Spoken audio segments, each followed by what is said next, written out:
हे बघा मी असं मला दवा बेसन दाखवणार आहे. हे बघा असं लोखंड तयार करायचं आहे आपल्याला. असं आधी ते खूप तेल टाकावं लागतं, अशी तेल टाकायचं आहे. आता याची कढी पण करून घेतली बघा, ही मस्त तयारी कढी झाली आपली. आता हे यासाठी हे बघा आता कसं हे आता दवा बेसन कधी आपल्याला ऐन वेळेस भजे नको काही नको असं तेल आपण त्यासाठी एखादी भाजी आपण त्याच्यावर सगळं जेवण पण शकतो ना. पटकन भाजीची आपली पण नवीन पद्धतीचं पिठलं आपण हे खातो, हातून खातो. शेंगदाण्याचं पिठलं हे खूप प्रकारचे मी तवा बेसन करणार आहे आज. हे याला पण छान मिरच्याचं भाजी द्यायचं लाल.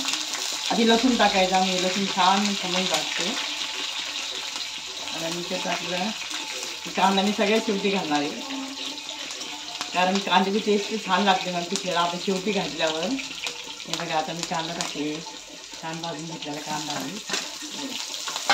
काय माहिती का आपण जेव्हा टाकतो ना सगळ्यावर तेव्हा त्याला काहीच हलवायचं, तसं पडू द्यायचं.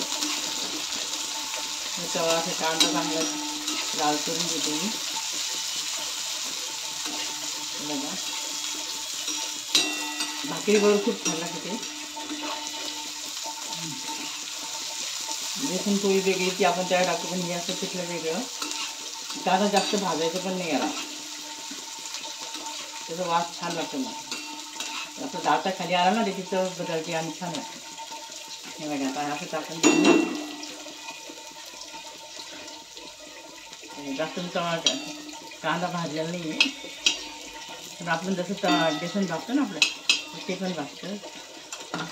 आता याच्यात फक्त मीठ आणि हळद टाकली मी, ते फक्त मीठ हळद टाकायचं.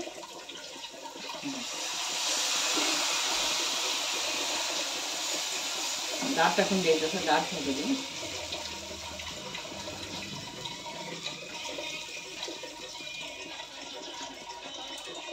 आता आपण फक्त त्याला असं हलकं फोडणी अशी मिसळून घ्यायचं त्याच्यामध्ये, तसं करू द्यायचं थोडं 10 मिनिटांनी. ते खूप छान होतं, ते सेट होतं. मी मिसळून टाकते.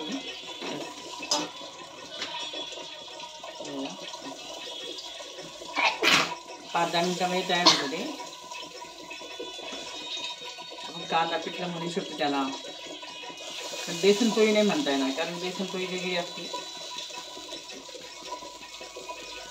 तवा बेसन मी केलं. लोखंडी तव्याचं काय माहिती का, लोखंडी तव्याचं सगळं व्हिटॅमिन सगळे त्याच्यामध्ये असतात, त्यामुळे त्याचा वापर आपण नक्कीच करायचा जेवणामध्ये.